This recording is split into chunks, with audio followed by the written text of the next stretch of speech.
Together as we explore the future of tourism in paradise. Good afternoon. Today we are joined by Mark Hehir, a long-term general manager who was in the Maldives for many years and now moved to Dubai. Welcome to the Destinations Future podcast, Mark. It's a pleasure to be speaking to you from, as you mentioned, from Dubai, but my second home had been Maldives for many years, and it's a great pleasure to talk to both of you today. We know each other very well, so I don't need to ask you who you are, but for our listeners, can you tell us a bit about your journey in the tourism industry and how you came to join your current role in Dubai?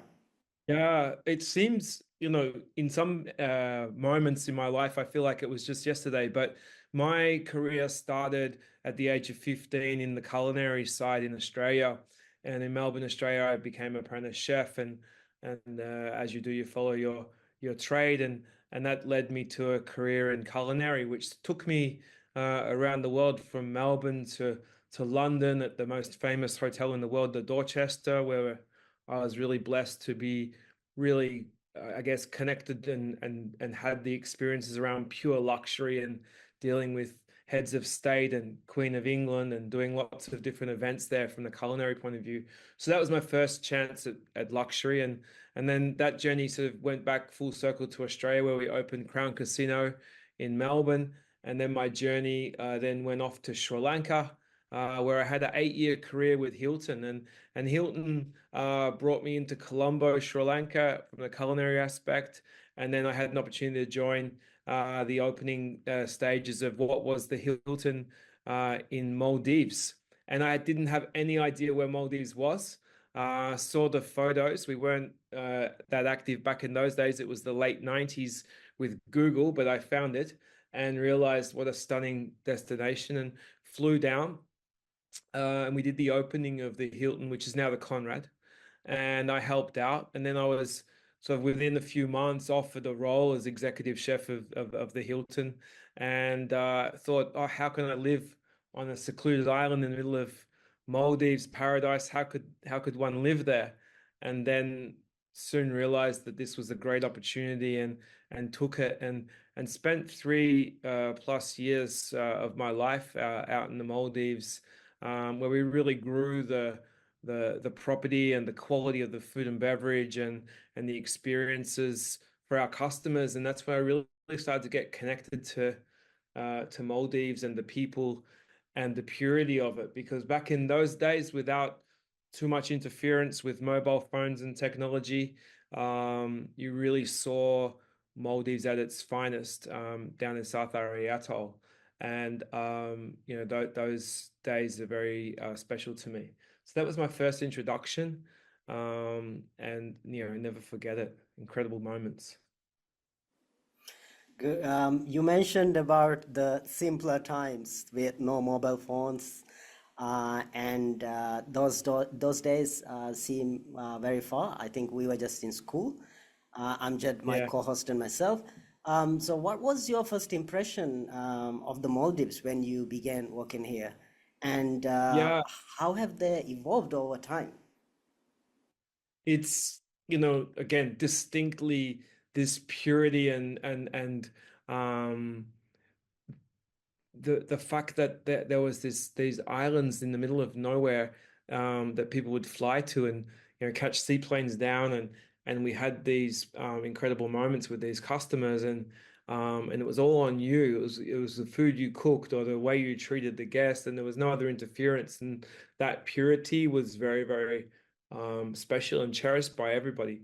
I really felt that um, fully disconnected moments was really achieved by a lot of customers, and I feel like everyone who came there really appreciated it and respected it. And over time, and also the focus on the island, the people, the community on the island was on the island, and then even our Maldivian team didn't leave the island very often, and when they did, it was sort of every sort of 6 months, or not that often, unless they were on the local nearby island, which is quite rare. So this community was very strong and supportive around each other. And then as I sort of came back over a few different times and working throughout the years into the 2000s, and that's where we first saw our first president elected, and we could start to feel the different changes and the voices being heard from other communities within Maldives, and then of course technology came about in the mid 2000s quite strong, right? So everyone had a mobile phone, and in the late 2000s, and we're connected a lot more. So you could feel that time changed. But equally, as we went through the 2000s, so did the level of quality of the services and hotels that were starting to be built and invested into the Maldives. So the luxury elements on the physical hardware improved a lot. And we saw the first underwater restaurant being built in Rangali, which is then Conrad. And these sort of things, you could start to dream and bring them possible in Maldives. You start to feel like this was the place that the world was looking at, to how these experiences could be created for guests. And you sort of felt that you were part of something very, very special.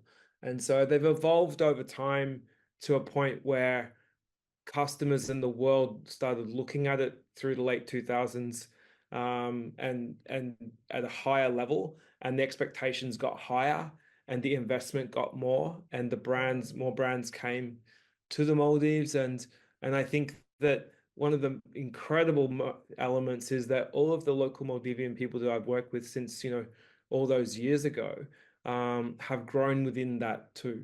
So now we see the younger waiters who are now leaders in their specific fields running their businesses. Super proud to see so many of them throughout the industry now in the Maldives. That had been sort of capped in the earlier days. A little bit like it was for us in Australia. We also had to leave Australia to grow, right? The difference was that the brands came to the Maldives and grew the people as well. So that's a special change. But then the demand, it increased, but also the quality increased. But then also the amount of hotels and the broadness of the industry increased in terms of rooms and available beds within the different regions of Maldives. So you really feel the pressure starting to build in various factors, right? Whether it's sales and marketing, services, around those parts. So those changes started to become more apparent. Obviously, then different political parties have been involved over that journey, and different interest groups cropped up. And then there's now challenges and moments where Maldives has really succeeded really well, but there's more work to be done. Yes, Mark, you mentioned about how special the destination is and how easy it's to get, things done. Our world's first underwater restaurant and the spa we have seen, and we were lucky enough to work together in some of those properties. So moving to the destination, in your view, what makes Maldives stand out as a tourism destination compared to other places or other tropical destinations? Yeah, I mean, in my career, I've had the great pleasure of being able to work in countries like Sri Lanka, Bali, Thailand, Phuket, been out to Seychelles, and these destinations are beautiful and they have some very unique elements. But really, the purity goes back to the early days of that one island, one destination, and that purity in its essence has been the focus from day one, where each island had its own story and you really separated yourself from the outside world. And I think that type of island, smaller island environments that have their own ecosystem around them, really encourages that disconnection for guests and for people. And then I think people then get the opportunity to reconnect with self, their family, their desire to little network, and they don't have disturbances from outside world because of that destinational element, where maybe other beautiful tropical islands have got a collective of properties and there's other interference on there. the purity of what Maldives offers is still there from the day one, in the early 90s when I came. You can still find that somewhat in various properties. We will now move to sustainability, and I know and I've seen how closely you work on sustainability initiatives and to make sure that sustainable practices are implemented in some of the resorts that we have worked together. So I would like to ask, how is your current hotel incorporating sustainability into operation? And why do you think it is important for the future of the Maldives tourism to include sustainability in the agenda? Yeah, what I think is really important here in Dubai, and it's led from the government with very strict and strong policies and vision around how it's controlled and how the vision is then measured, and then the measurement is done into policies and followed up within various departments and entities within government and also private sector. I think that connection between private and government has been a very strong part of what helps us do what we do, right? Because you've got a support mechanism and also a check and balance. Inside Jumeirah, for example, in Dubai, we learned that we could do something from Maldives into Dubai in terms of bottling water, and we fully installed into our hotel, and all of the Jumeirahs now are bottling their own still and sparkling water within the properties, and that's sort of a norm for Maldives, but it wasn't a norm for a sort of a city hotel, right? So elimination of that single-use plastic and a strategy around the complete elimination of single-use plastic throughout all of the departments has been put in place in my time over the last 2 years. We have a percentage strategy for the hotel, and we have it broken down per department.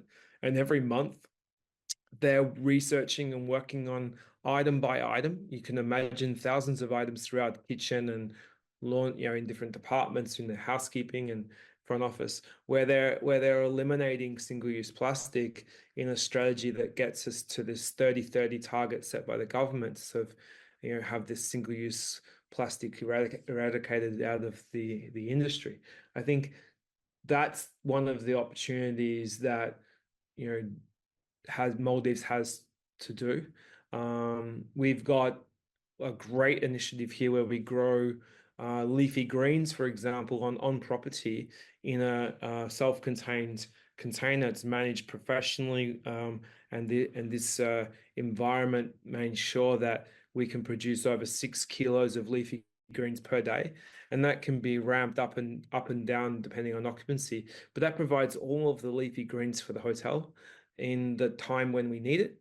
And I think that should be something that could be done into the Maldives very easily, where you're not importing lettuces and lighter items on air cargo, flying them in from Australia or other parts of the world, and you're reducing all that carbon miles, but also you're increasing the quality, and you're employing local people and companies to actually do these initiatives on the island or in the community islands to support the local islands. And I think, again, whether it's solar or water, or definitely where you're growing products to service islands, that's where the community and the government and the private sector need to work together.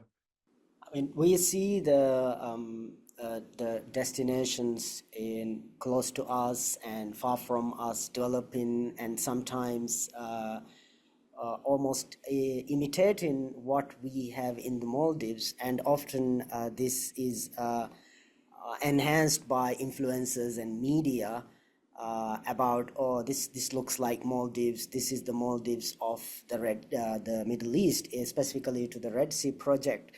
So there are always these topics around this is going to be another luxury destination. This is going to be a competition to the Maldives.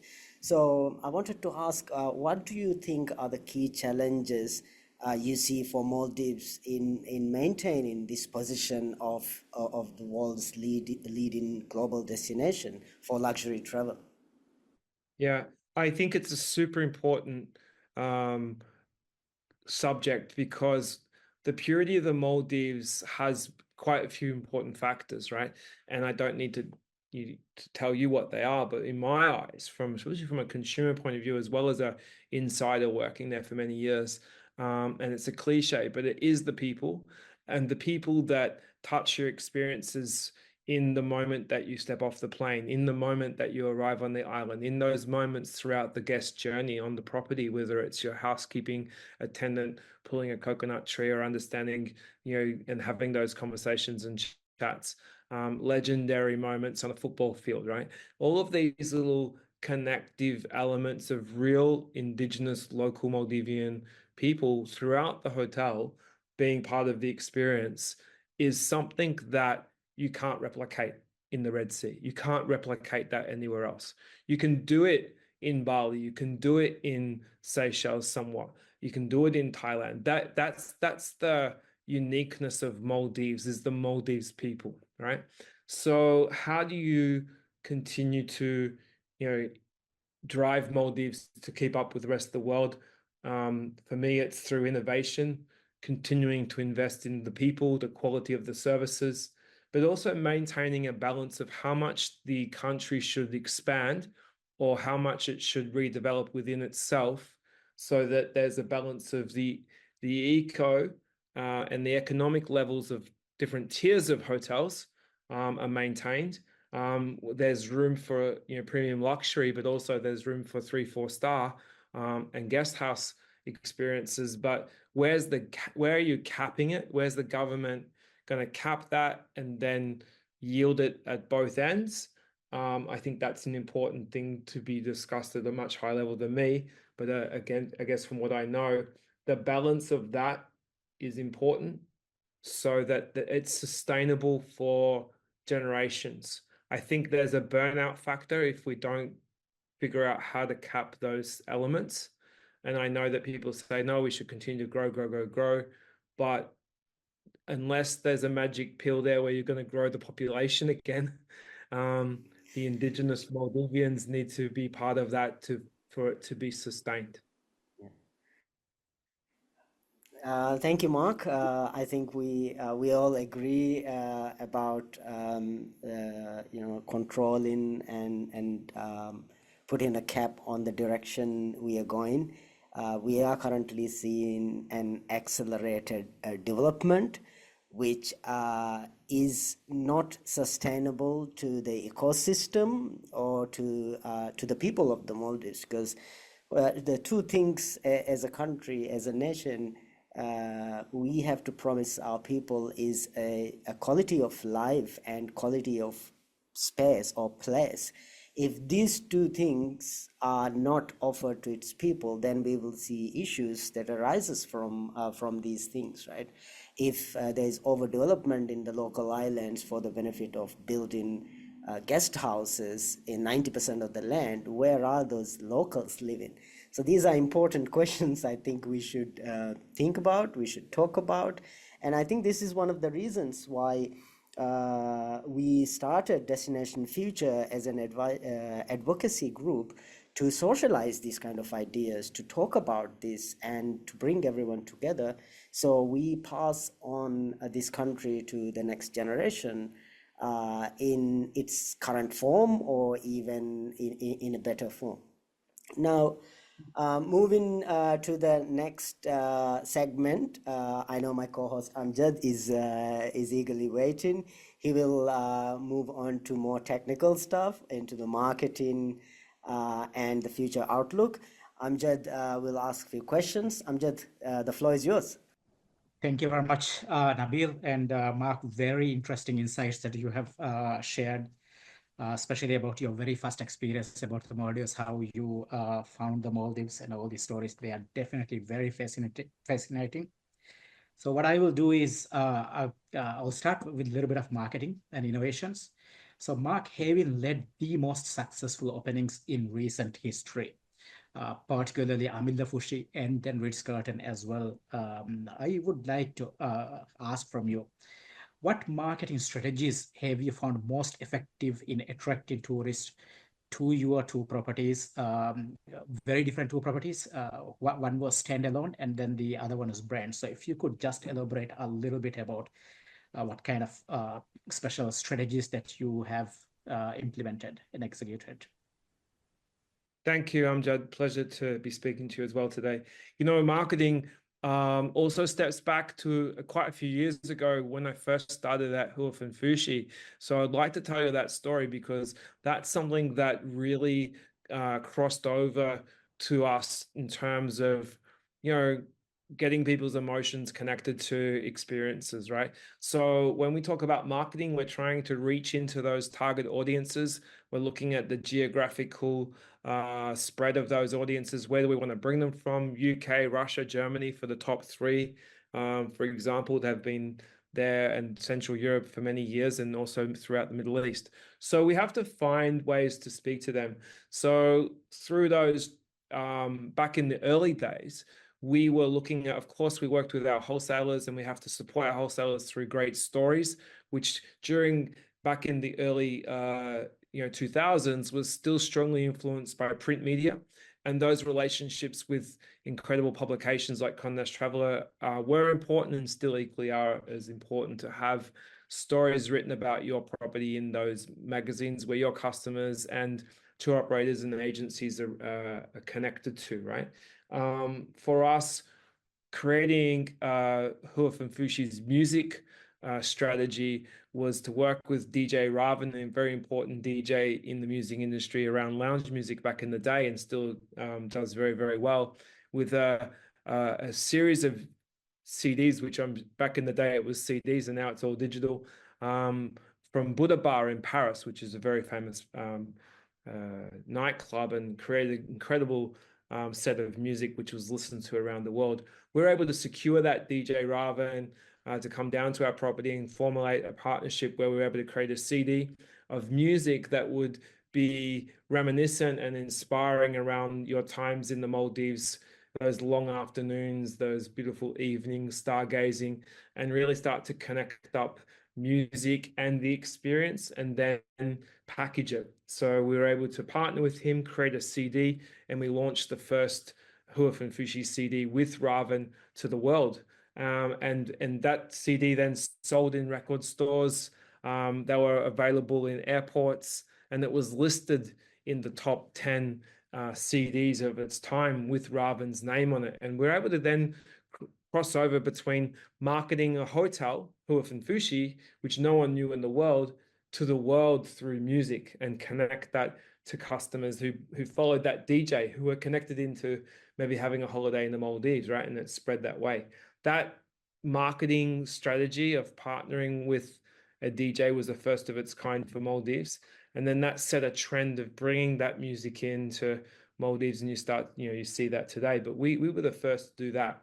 And that helped us differentiate ourselves with the tour operators, with the agents back in the day, and then really get our voice heard, along with, the first in the world underwater spa, an incredible underground wine cellar, and these great stories around food and beverage and spa became synonymous, right? With the first property in the Maldives to have infinity edge pools, if you can believe, and every room had a pool, right? That was the start of that. So you have to give a lot of credit back to Universal to get behind that, and definitely Tom McLaughlin, who created that experience. Very important people back in that day, just really transforming. And what I did was add extra special sauce to it as well.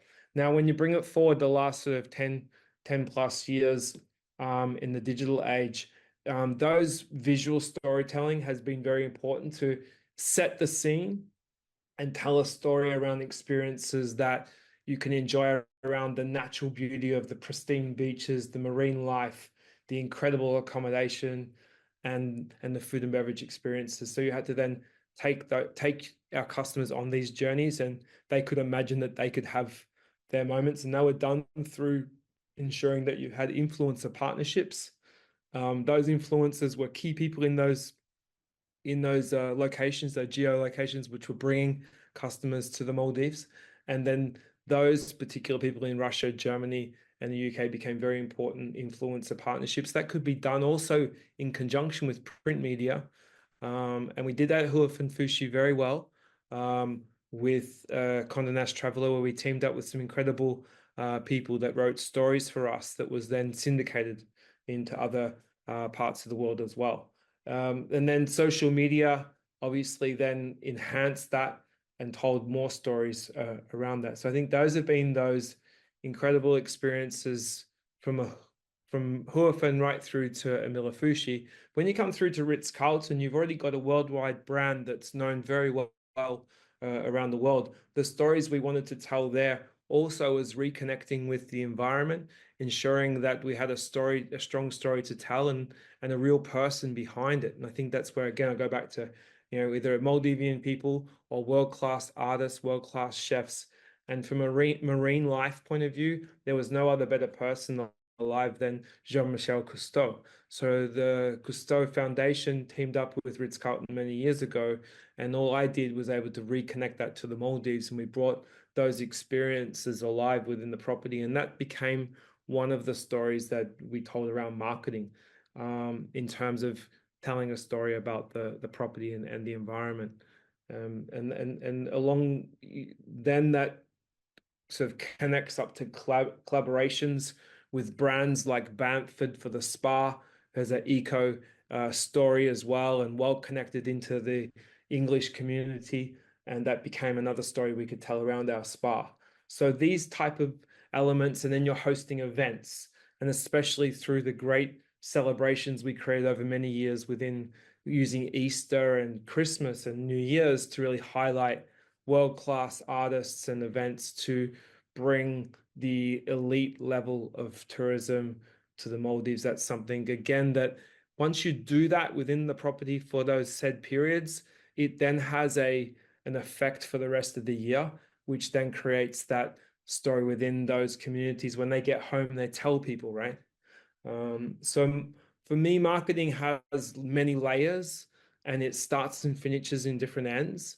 And it's an evolving collaborative story. Looking at your profile, obviously with all of these top brands, and then one and only we did not mention, I do believe, and then you just mentioned about Huafen Fushi's beautiful story, which I was also fortunate to be part of the story, unfortunately after you left, but still I was fortunate to see the beauty of the product and everything around. So yeah, really proud of all these achievements that you have brought in personally to the properties, which of course goes into the destination as well. And you have, so the next question I would like to ask is, obviously, as we have seen, you have done a lot of innovative stuff and invited and hosted some of the very top celebrities in the Maldives.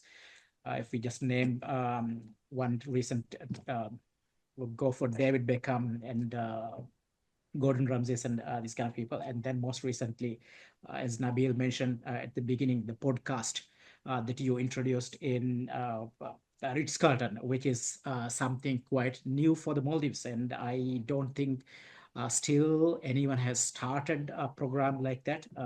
And I would like to say that we are the second to start with that. So I just wanted to ask from your side, anything else? Is there any other innovative experiences, offerings that you have introduced to enhance the guest experience, and even including the partners as well? Anything that I may have not, obviously Nabeel knows everything in detail, but our listeners may not know everything. So if you could just share some of those.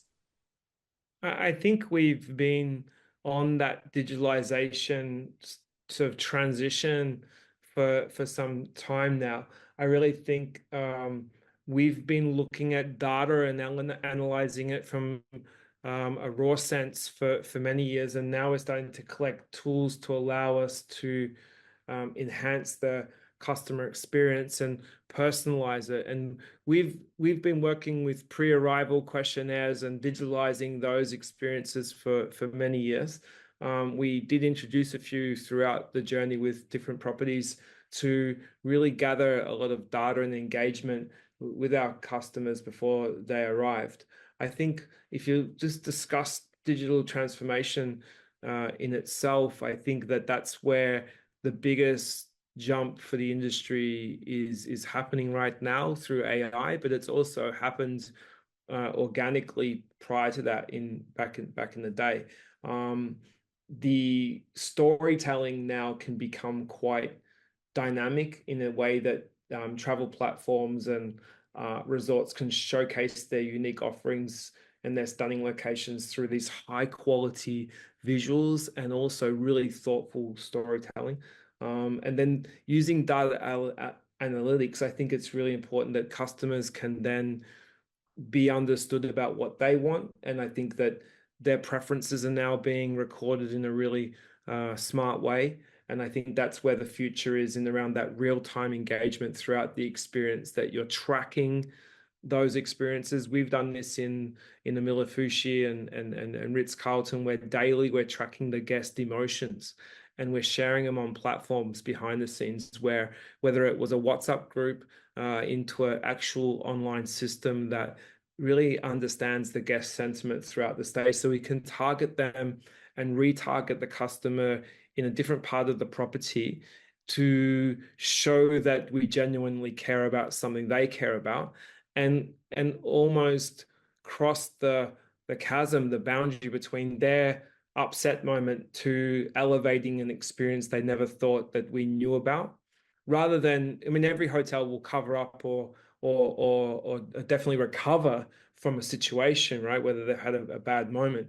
But the real secret of the success, which we've been working behind the scenes on strongly, is how do you, of course you're going to do that, but how do you then take it to another level by understanding those customers' needs and wants before they arrived, and giving them these wow moments that exceed their expectations and have them forget about some moments that may have went wrong. That's that real-time engagement. And then you're replaying that and you're sharing those amazing moments for others to see through this user-generated content that they're sharing with their friends and family through their communities, which then gives that loyalty and bond to the property or to the Maldives, right? And from that, I think it's super important to understand how that then feeds into, the online reviews and the reputation management around what the customer's sentiment is around the property, around Maldives, and that continues that whole journey, because then it's the sustainability and the transparency, because the customers can really be the make it or break it, right? Somewhere in the middle, there's always going to be the truth, right? And I really believe that how resorts can communicate what they're doing through their customers and have their customers speak to others is the real secret to that, and that gives that sort of continuance and growth. And that's why Maldives needs to maintain a certain level of volume in resorts and not spread too widely, and also keep the depths of the premium luxury resorts and the mid-level and the lead into a certain number, so that these things can continue to grow and get better at their various levels. Thank you. Very insightful information. And Mark, with your 2 years, the most recent, currently in Dubai with Jumeirah, do you think that Maldives, the general managers who are listening this podcast right now, is there something that you believe we can learn from Dubai right now? I understand Dubai just transformed so fast. It's just like yesterday is almost like 10 years old, and it moves so fast. So do you believe, I know Maldives is the leading destination for several years, but is there anything in particular that you think that we can instantly change or implement? I think that Dubai. Yeah, I think Dubai has, a very similar customer base that Maldives has. I think that Maldives has to learn that they've got to be continue to be up to date with the trends and the needs of the key customers, and try to work out how to stay ahead of that. But don't lose or sell out the beauty of the Maldives. Nobody wants you to bring Dubai to Maldives. I think then the secret of Maldives is through these connective people experiences. It's nice to have a branded restaurant in a hotel. I think that's a nice to have, but I also think that an incredible Maldivian restaurant is equally as important. Freshly cooked fish that you caught yourself is equally as important on the beach, right? I think that the beauty of those elements can't be lost, right? But the real-time elements around customer experience and expectations around quality, there's a lot to learn in Dubai that can go back to Maldives. And I think that comes around the government, the vision of the government, the ability for them to set these 2030, 2035 plans to then invest in working with private sector to ensure that those elements are then managed well and then implemented, and the government to put real money behind ensuring that they're enforced, so that the standards of Maldives in terms of quality of hygiene, quality of the building of the property is done to the highest standards, and then the way they're serviced is set. I think that's a big learning, the way that Maldives runs their strategies together with how Dubai does it, right? There's a learning there. And the industry follows, right? Yeah. And I believe I was just talking to some very important people here in Dubai, and I believe a lot of industries lead governments in the private sector to do great things. Maldives has done that for many years through innovation, through creating incredible resorts. In Dubai, the government is leading the industry as well. They're also jumping ahead and saying, how can we get better in how we manage our hygiene, for example? Definitely great insights. And I will just change a little bit subject, Mark. Again, one of the most experienced general managers who have worked in the Maldives. The Red Sea project is becoming quite an interesting, and this is just everyone is speaking about the Red Sea project. Very interesting views different people have. So I just want to ask from you, do you see anything, any threats from Red Sea project to the Maldives? The reason why I'm asking this is they are particularly, a lot of influencers now are using the word and displaying the results of Red Sea project, saying this is not the Maldives. So first they just display the beautiful water and beautiful villas and stuff. So kind of they are just saying this is actually the next Maldives. So do you think, is there anything that we have to worry, or do you think it's something that we can actually learn and probably do something better than that?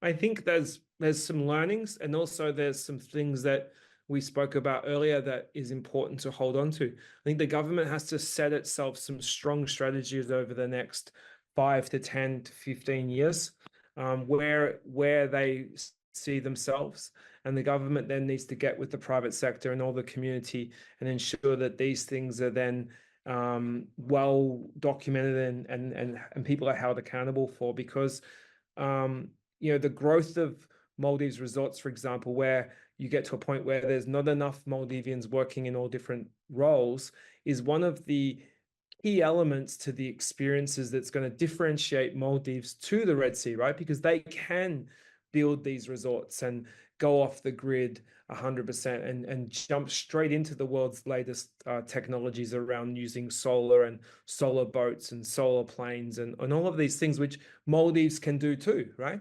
But what they can't do is have the people service these islands, right? These islands are going to be serviced by all Southeast Asian employees, just the way Dubai has, and they're going to then steal some of the key leadership teams, and even Maldivians will go and work in Red Sea, no doubt. Yes. But they will not steal the soul and the beauty of the Maldives and the storytelling of the Maldives, right? That cannot happen. So they have to create their own stories. So it's one sense a bit superficial in one way to think that they're just going to say, oh, this is the new Maldives. They've got a good story to tell. And I think if they keep referring back to Maldives, then also that reminds the customers, hey, there is still Maldives. And I think that, yeah, so there is the original. You just have to make sure the original is still good and growing, and go back to what I just said, and then learn from the technologies and the innovations that they're doing in the Red Sea, and ensure that the country is going to jump in that direction and find ways to innovate further, right? Like I said before, we should be growing all of our leafy greens on every island. Now, we won't do that until maybe a government says, just like they do through building regulations, 20%, 30% of all your food served on the island must be grown on the island. Now, these if they're passed in law or passed in these sort of strategies, and people are rewarded behind that or whatnot, that's when you're going to get the private sector to jump on board.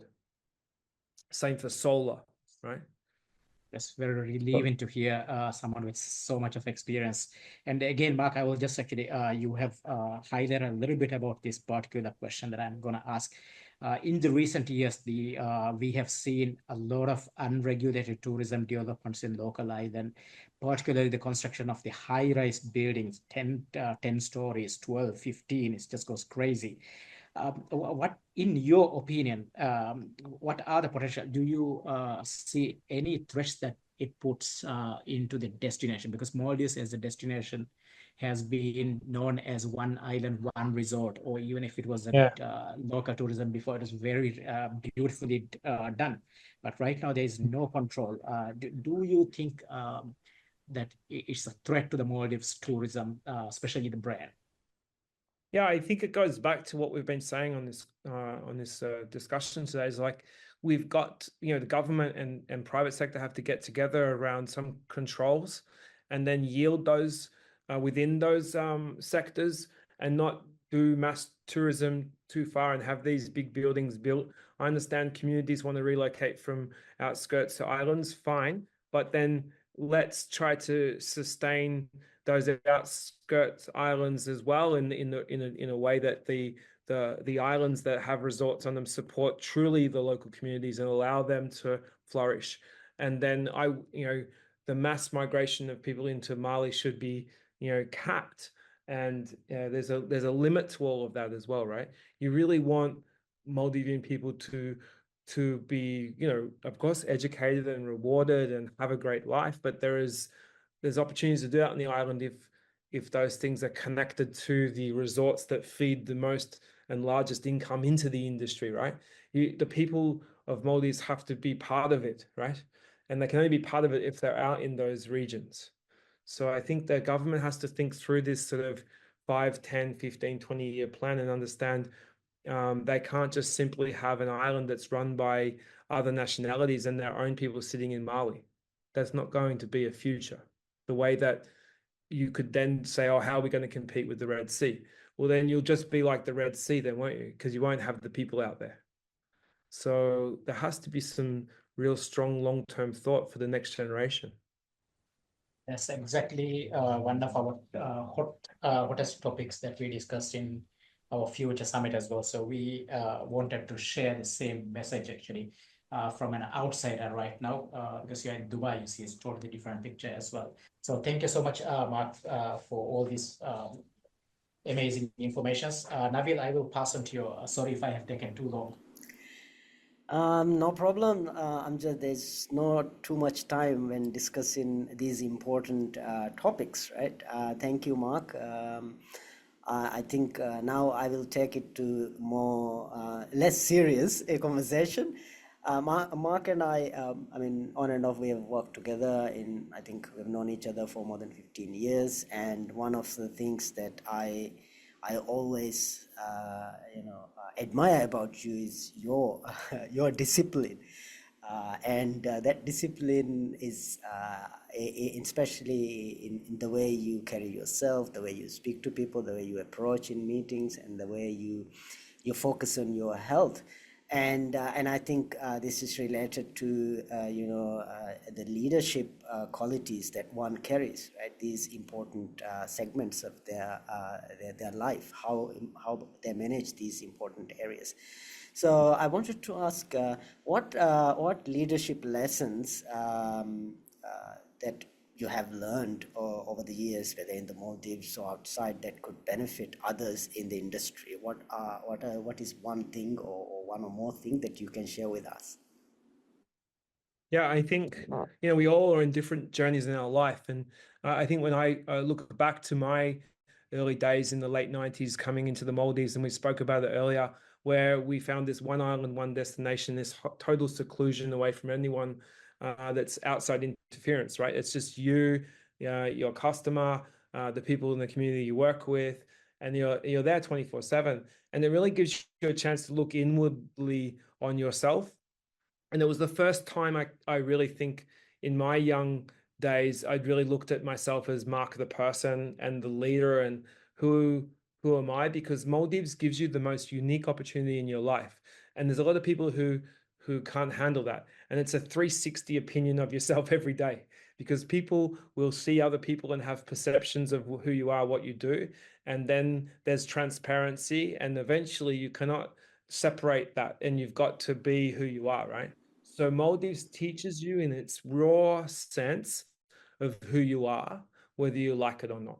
So then you start to see, oh, I'm probably not so good in this area, or I could improve. Now, some people get scared of that and they leave Maldives, and others embrace it and they take it for what it is. And I guess from a leadership point of view and a human growth point of view and a longevity point of view, I've gone on that journey and really understood that Maldives taught me to look inside and understand that people have, a view of you, and then build out my resilience in Maldives in leadership resilience around tough times that needed a leader to stand up and be and just feel inside where the direction has to come from, and take maybe a collective approach to sort of knowledge you've gained and say, okay, this is the direction I think we're going to go. And then Maldives forces you into those positions to take those decisions, right? And I think that's where I've learned and grown along the journey, made mistakes, but never looked back in the sense that, that was a horrible moment. Yes, but how can I get better the next time round, right? So that approach took me on a journey where I had some successes. And then I looked at those successes and thought, okay, how do I get better at those? And then also where I've made mistakes, and we all make mistakes, it's about, okay, if I can not make that mistake again, what do I need to do? And then learn from that again. So Maldives continued to give me that continuous feedback loop, right? And I think that's one of the most important parts, is when you look inside. And then as a leader, I then learned that you're never going to be doing this by yourself. You need to figure out ways to inspire people to follow you and to take a punt on you, to support you. And they're only going to support you if they believe in you. And the way they're going to believe in you is if you are genuine and who you are, you're every day the same person, right? So consistency. So consistency in everything you do, everything you say, not easy to do. You need, what you said earlier, discipline, right? So these type of things you learn as you grow through the journey, that this is actually inspiring people to follow you, right? And then you then become, without even saying a word, a mentor to people, because they are thinking, okay, if this guy had success, I'm not a brilliant scientist, right? I've had success through hard work, dedication, focus, and then continue to figure out how I can get better. And then I applied that to whatever I was doing, right? So I remember thinking I'm going to run my first marathon, and I had to run the first 10Ks. And then eventually I did the research and figured out how to do a marathon and train in the Maldives, right? And so then I realized that helped inspire other people to do that, right? And I remember yourself, Nabeel, sort of getting involved in running, and that became through a collective of people started to get inspired around that. And that gave us a well-being benefit, right? So that I feel better, I'm getting healthier. And then those sort of things are connected, right? So that's where you become real in yourself, and your team is seeing you be humble, and you're not afraid to be humble.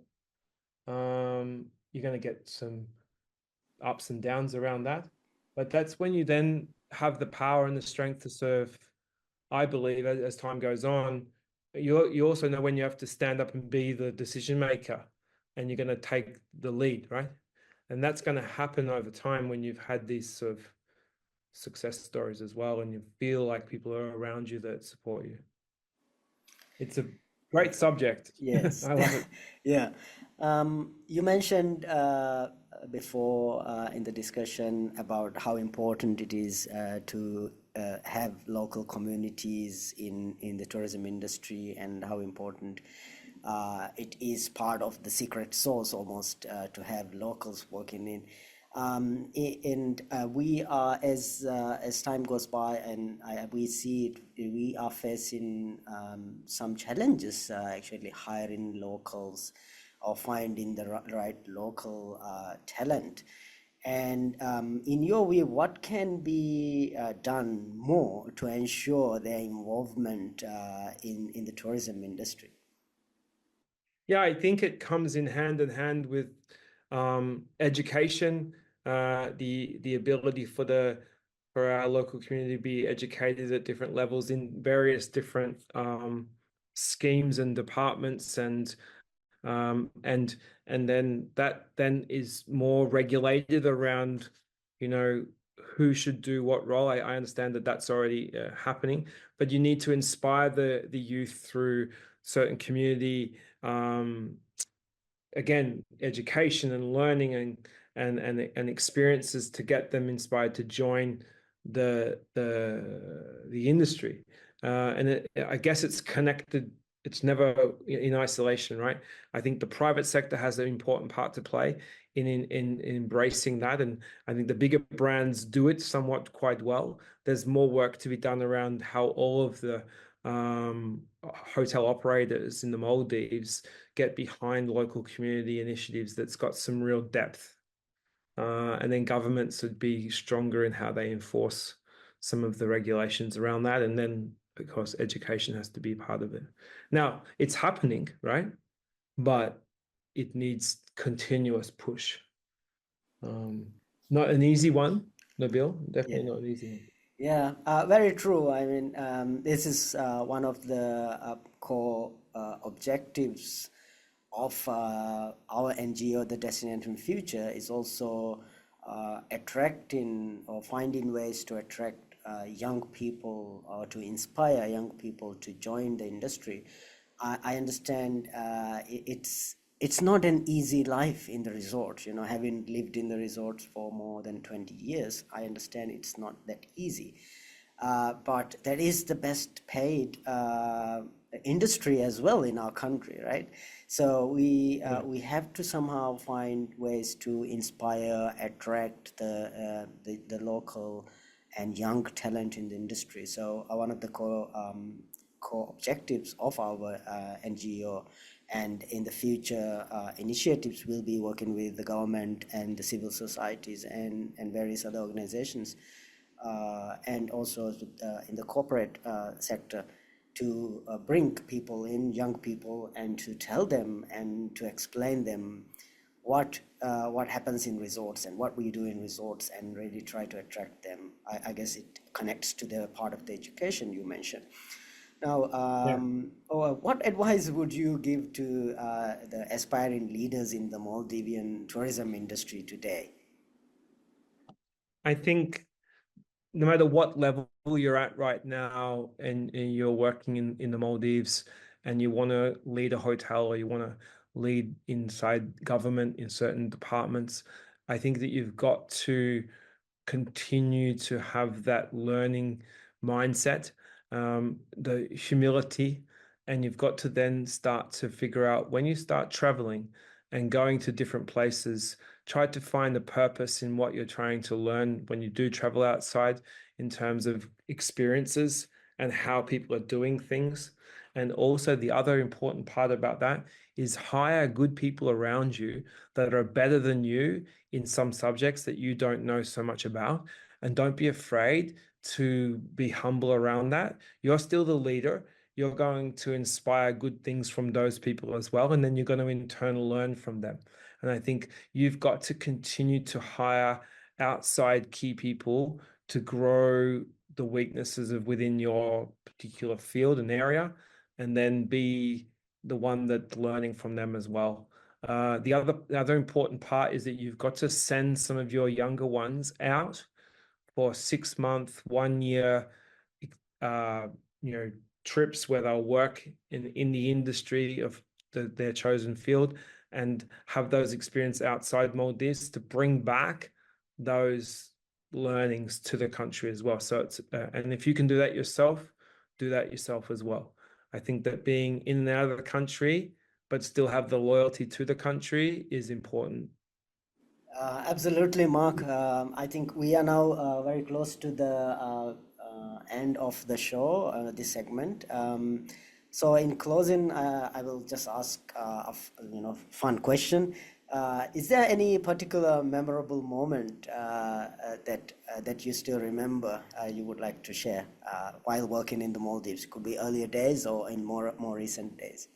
Oh my God, there's so many amazing, memorable moments. I think just, from my first ever diving experience and going under the water down in South Ari Atoll and getting down to see the underwater world of Maldives was like one of my most amazing things. And of course, you can't speak underwater, right? And I remember getting up out of the first dive I ever did, and I just couldn't shut up. I couldn't believe this world was under the water there that from the top you can't see.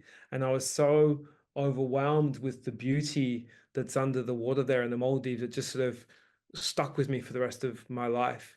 And I think the other experiences on land around these amazing New Year's Eve events and these incredible celebrities and customer experiences are amazing. And I could go on for days talking about, you mentioned earlier about, David Beckham kicking footballs with the local boys and families coming to share those moments to, at the time we brought Leonardo DiCaprio out to the island in Finaloo and had him walk along that beach. And I was speaking to him about the environment and how we, do all of these initiatives in the Maldives and how he was looking at bringing them to one of the properties that he was looking to invest in. And those moments with those people are incredible. But I think the underwater world part of the Maldives is equally special.